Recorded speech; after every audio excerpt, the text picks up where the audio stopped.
Donc dans cette vidéo, on va également parler de combinaison de modèles, mais cette fois-ci, on va plutôt parler de bagging. Donc, bagging. Donc la vidéo précédente, c'était le boosting, donc la combinaison de modèles faibles. Le bagging consiste en une combinaison de modèles à forte capacité. Ce que ça veut dire, ça, c'est tendance à surapprendre. En parenthèse, overfitting. Okay, donc, AdaBoost, à la vidéo précédente, combinait des modèles qui sous-apprenaient, qui underfitaient. Là, ici, on va apprendre à combiner des modèles qui vont overfitter. Donc, un petit résumé ici, si on fait de la régression. Donc, si on fait de la régression et qu'on aurait des points qui ressemblent à ça ici.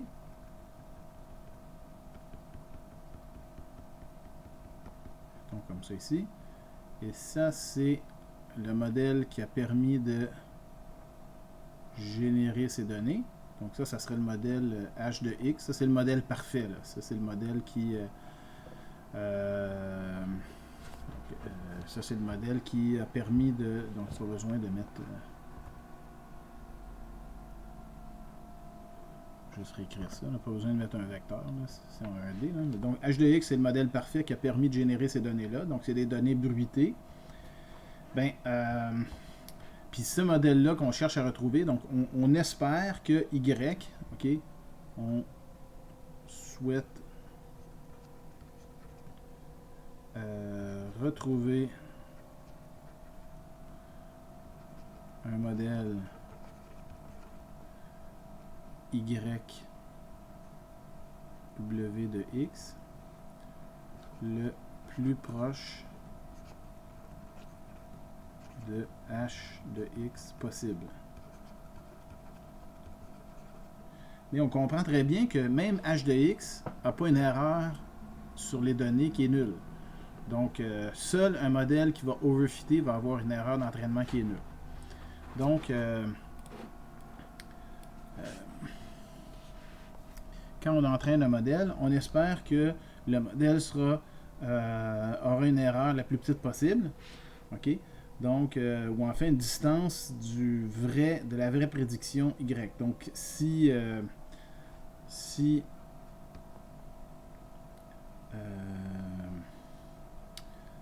le modèle entraîné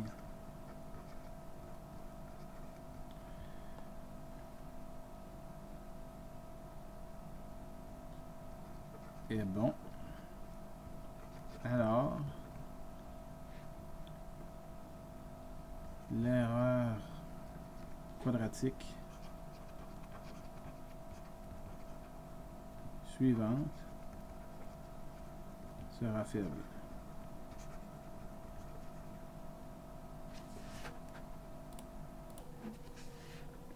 Donc, au lieu de prendre l'erreur directement sur les données, on peut toujours se dire que si on avait moyen d'avoir accès à notre modèle H, ben, la distance entre l'espérance mathématique de l'erreur, enfin de la distance entre Y et H de X, ça ici, là, ça devrait être faible. Ça, c'est l'erreur quadratique. Si je voulais estimer ça, je pourrais prendre un très grand nombre de données. Okay. Donc, si je voulais estimer l'espérance mathématique qui est ici, dans la pratique, je prendrais un très grand nombre de données, des points qui sont ici. Et pour chacun de ces points-là, je prendrais la prédiction du modèle H, je prendrais la prédiction de mon modèle, puis je regarderais la distance entre les deux. Ça, c'est si j'étais capable d'avoir accès à H. Évidemment, là, c'est une dérivation théorique. On suppose qu'on y a accès. Dans les faits, on n'a pas accès à ça. C'est pour ça que depuis le début du cours, on n'a jamais parlé de ce genre de configuration-là. Mais si on y avait accès, théoriquement, on serait capable de calculer ça. Et on va appeler ça ici l'erreur quadratique. Puis cette erreur quadratique-là, on va l'appeler epsilon de x. Donc, si YW de X est obtenu par bagging, ça veut dire que c'est la combinaison de modèles. Donc, Y combiné de X serait obtenu par bagging. Donc, ça serait 1 sur M de la sommation de I égale à 1 jusqu'à mes M modèles de Y I, WI, mettons, de X. Okay. Donc, ça aurait été combiné comme ça ici. Et l'erreur quadratique moyenne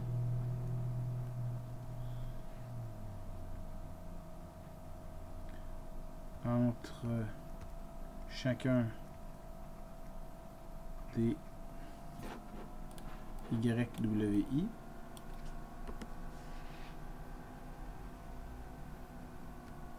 et de H de X, ben c'est l'espérance mathématique de, on va appeler ça epsilon de I X, comme ça ici, ok, au carré. Donc c'est l'erreur quadratique au carré entre le IM modèle puis le vrai bon modèle. Donc, l'erreur, si je prenais chaque modèle individuellement, j'en ai I, puis là, je les prenais individuellement, puis je regardais c'était quoi la moyenne de leurs erreurs. Donc, l'erreur quadratique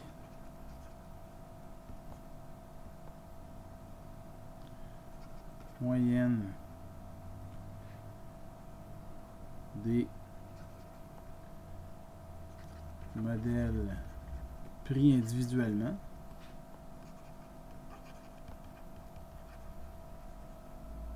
donc si c'est chacun des IM modèles, je ne les combinais pas ensemble, je faisais juste les utiliser individuellement, puis on pourrait dire que l'erreur totale EAV, average, ok, donc ça serait 1 sur M de la somme de l'espérance mathématique, l'erreur quadratique de chacun des modèles. I égale, I égale à 1 jusqu'à M. Par contre, moi ce que j'ai, c'est un modèle combiné. Donc, l'erreur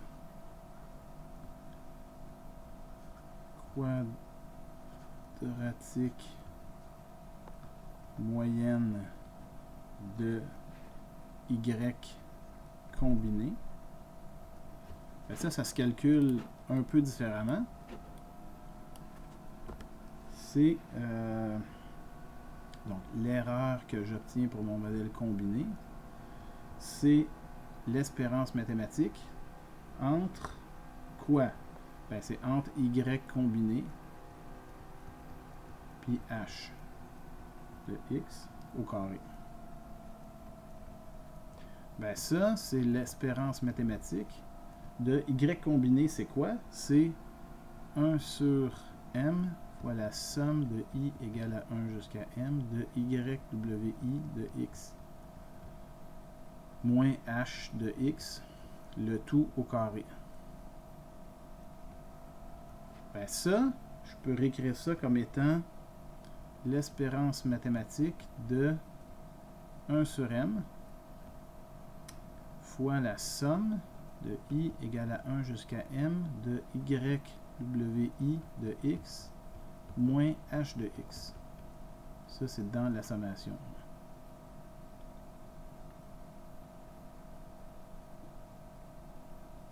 Au carré. Le tout au carré.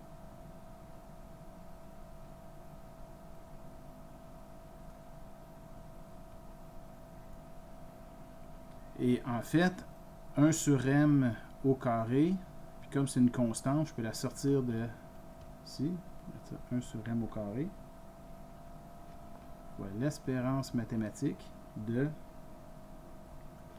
la somme de i égale à 1 jusqu'à m de cette chose-là ici. Puis cette chose-là ici, bien, précédemment, on l'a appelé epsilon i, le tout au carré. Epsilon i de x, le tout au carré.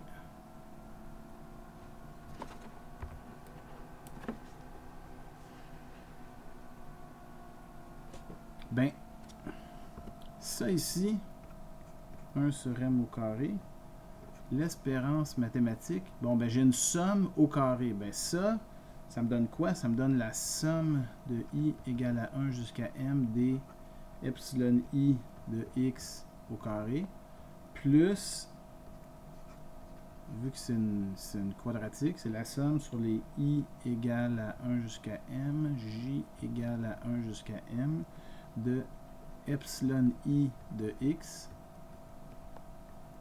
fois epsilon j de x.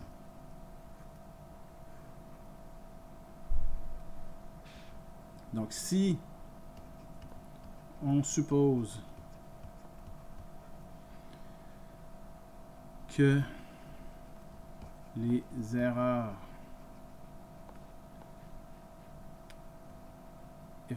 faites par deux modèles YI et YJ sont, ou plutôt ne sont pas corrélés. C'est ce que ça veut dire. Ça veut dire que si j'ai le modèle I et J, quand I fait une erreur, ça ne veut pas forcément dire que J va faire une erreur aussi. Et vice-versa. Donc, si nos deux modèles font toujours les erreurs aux mêmes endroits et ont toujours du succès aux mêmes endroits, ça veut dire que ni plus ni moins YI et YJ sont des modèles quasiment identiques.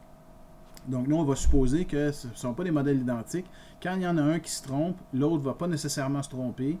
Ça pourrait, mais je dirais c'est non corrélé. Donc, ça veut dire que des fois, il y en a un qui se trompe, l'autre ne se trompe pas.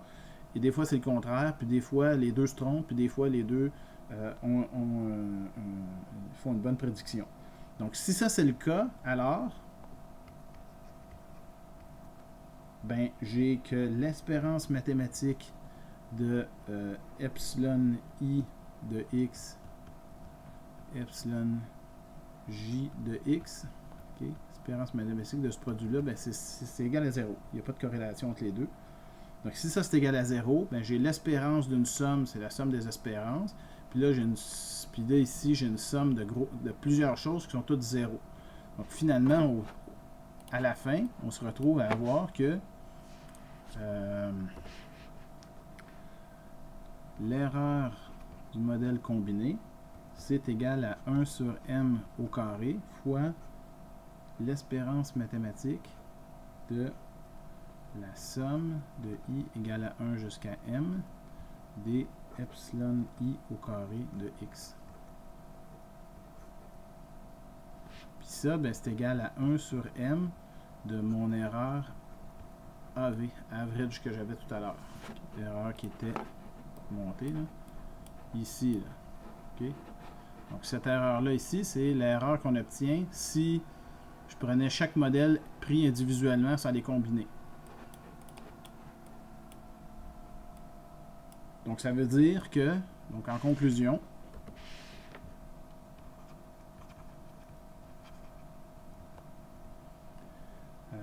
l'erreur quadratique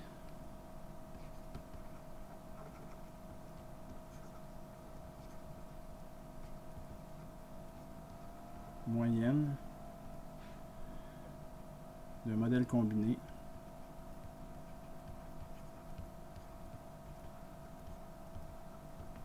est 1 sur m fois plus petite que la moyenne des modèles, que l'erreur moyenne des modèles pris individuellement.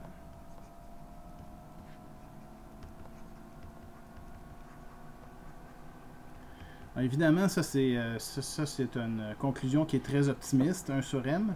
En fait, on n'arrive jamais à ça parce que c'est faux que cette hypothèse-là ici, là, qui nous permettait de dire que l'espérance mathématique de l'erreur du modèle I fois l'erreur du modèle J est égale à 0, ça, c'est jamais tout à fait vrai. Parce que souvent, on va avoir des modèles qui sont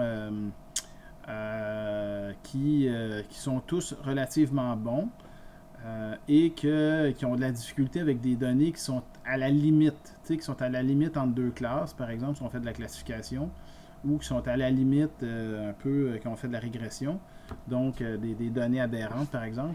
Donc, quand on a des données aberrantes ou des données limites, ben, en général, il y a plusieurs modèles qui vont se tromper. Et ils ne vont pas se tromper de façon aléatoire. Là. Souvent, il y a des données qui sont difficiles, ben, c'est des données pour lesquelles on va avoir des moins bonnes performances pour l'ensemble des modèles. Donc, même si cette hypothèse-là n'est jamais dans les faits tout à fait rencontrée, on sait quand même que de combiner plusieurs modèles forts nous permet de réduire de façon notable et significative l'erreur qu'on aurait obtenue si on avait pris chacun des modèles pris individuellement.